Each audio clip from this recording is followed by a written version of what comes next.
How a bet with my brother made me his sister. I used to think I had everything figured out. I had a good job, an apartment I was proud of, and a family that I got along with. Well, most of the time.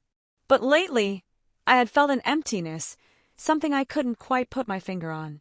It was like I was walking through life on autopilot, doing everything I was supposed to do, but never truly feeling alive. Most people wouldn't understand that kind of feeling, especially not my older brother, Marcus. He was the complete opposite of me. Where I was quiet and reserved, he was loud, boisterous, and always the center of attention. We had always been close, but I felt this growing distance between us lately. It wasn't just the typical sibling rivalry. I couldn't shake the feeling that there was something more to it, something buried deep within both of us that we hadn't been brave enough to explore. I had never told anyone, but I felt different. Sometimes, I found myself staring at my reflection, wondering who that person was. The person who looked so much like me but never quite felt like me. I was pretty good at hiding it, at least I thought I was. It wasn't just physical. The way I dressed, the way I carried myself, it was all about maintaining this mask. But every so often, something deep inside me would stir, a pull towards something I couldn't articulate. I wanted to feel different, to express something deeper that I wasn't sure even existed until the right moment came. That moment came in the most unexpected of ways. It was a typical Saturday afternoon when Marcus and I found ourselves at our usual spot, the local bar. We'd grabbed a table in the back, and despite the noise and crowd, there was an odd sense of calm between us. We were talking, or rather, Marcus was talking and I was listening. He had that charm, the kind that made people want to hear him talk about the most trivial things. "So, what's going on with you?" Marcus asked, looking over at me with a playful smirk. "You've been acting weird lately." I shrugged, trying to dismiss his concern. "Nothing, just work stuff. Same old, same old." He raised an eyebrow. "Come on, man. You can't fool me. You've been acting off." It wasn't a question, it was an observation. He had known me too long to miss the signs. I sighed, rubbing my temple. "I don't know, Marcus. I just feel stuck, you know? Like I'm going through the motions but not really living." There was a brief silence before he grinned, his eyes glinting mischievously. "All right, I've got an idea. Let's make a bet." "A bet?" I raised an eyebrow. "Yeah, a bet. You know I'm all about challenges. How about this?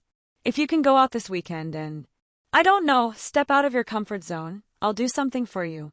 It could be anything. I hesitated, unsure what he was getting at. "What kind of thing are we talking about?" He leaned forward, a gleam of challenge in his eyes. "You're going to dress up as a woman for a day. Go all in, take the whole thing seriously. Hair, makeup, the works. And if you do it without backing out, I'll owe you one. But if you chicken out, you have to pay me double for the drinks tonight." I was stunned. A part of me wanted to laugh at the absurdity of it, but there was something about the way he said it that intrigued me. Maybe it was the challenge. Maybe it was the nagging feeling inside that wanted to explore something I had never dared to before. "Are you serious?" I asked. Marcus grinned wider. "Totally serious. Come on, it'll be fun. A way for you to break out of your shell." I stared at him, my mind racing. There was no way I could back down from a challenge, especially not with Marcus. So I agreed. But deep down, I had no idea what I was getting myself into. The first step in the transformation was, unsurprisingly, the hardest. I spent days leading up to the weekend in denial, trying to push the thought from my mind. But every time I thought of it, my heart raced. There was something about the idea of dressing as a woman that excited me, but I couldn't tell if it was fear or something else. Saturday arrived, and I found myself standing in front of my mirror, staring at the clothes laid out on my bed.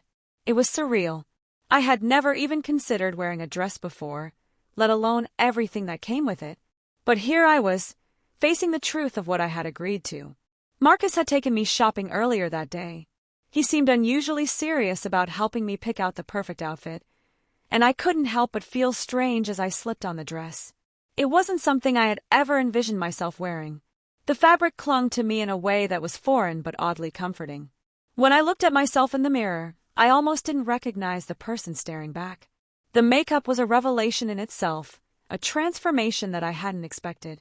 My features were subtly enhanced, making me appear softer, more delicate, but still undeniably me. "You look amazing," Marcus had said when I stepped out of the bathroom, a proud smile on his face. Despite the compliment, I felt a strange knot in my stomach. This was real. I was about to walk out into the world like this, to face the judgment and scrutiny that came with stepping so far outside my comfort zone. The pressure was suffocating, and I found myself wondering if I was really ready for what lay ahead. But there was a part of me that couldn't turn back. The evening started with trepidation, but as we arrived at the club, something unexpected happened. People were drawn to me. I couldn't help but notice how my body felt differently, more aware of every movement, every gaze. There was a rush of excitement mixed with the fear of being exposed. But with each passing minute, I felt more and more like the woman I had never allowed myself to be. It wasn't just about the outfit or the makeup. It was the way people treated me, the way I walked into the room and felt noticed in a way I never had before. Marcus, always the center of attention, seemed to fade into the background for once. I was the one people were talking to, the one who commanded attention. And somehow, that felt empowering. I felt something stir inside me that I hadn't felt in years. Alive, confident, radiant. But just as quickly as it came, it was overshadowed by the realization that I was still hiding behind a mask. This wasn't who I was. Or was it? The more I embraced my new identity, the more I struggled to reconcile it with the person I used to be. The attention was flattering, but it was also overwhelming. I couldn't stop thinking about what people were saying behind my back. What if they knew the truth? What if they saw through me and realized that I was just pretending to be something I wasn't? I stumbled in my high heels, a rare misstep, and immediately felt the stares. I straightened up quickly, trying to regain composure, but the moment of vulnerability had already taken its toll. I couldn't help but wonder if the excitement of this transformation would be enough to silence the voices of doubt creeping into my mind. Then there was Marcus. As the night wore on, I noticed him watching me more closely, his expression shifting from playful to something more thoughtful. When he finally caught my eye, I could see the hint of something else in his gaze. Something deeper, something I wasn't sure how to interpret. But it wasn't just him. The more I interacted with others, the more I realized that people weren't just seeing me as some passing attraction. They were seeing me as a person. Not a man pretending to be a woman. Not someone trying to make a statement. Just me. A woman who had finally found the confidence to step out and take on the world. But at the same time, I felt like I was losing control of who I was. I didn't want to become someone else, someone I couldn't recognize. Yet here I was, slipping deeper into this persona with every passing moment. That night, everything changed. I spent the entire evening battling my own self-doubt, constantly questioning if I had gone too far. But when I woke up the next morning, it was like something had shifted in me. It wasn't about the makeup or the dress anymore. It wasn't about the external transformation. It was about how I felt on the inside. For the first time in my life, I felt comfortable in my own skin. Not just comfortable, but powerful. I didn't need to hide anymore. I didn't need to pretend to be someone I wasn't. I could be myself, both myself. I embraced the woman I had become. And for the first time in years, I felt at peace with who I was. Marcus noticed it too. The way I walked. The way I carried myself. "You look like you found yourself," he said, his voice softer than usual. I smiled, feeling more like myself than I had ever felt before. Maybe I just needed to see myself differently. The biggest test came the next day, when Marcus dared me to walk into a meeting at work dressed as I was. No excuses, no turning back. The thought of walking into the office like this terrified me, but I knew I couldn't go back. When I stepped into the office, I expected the usual stares and whispers. But instead, I was met with a surprising sense of acceptance. People weren't gawking at me. They weren't laughing or pointing. They were noticing me. They were seeing me.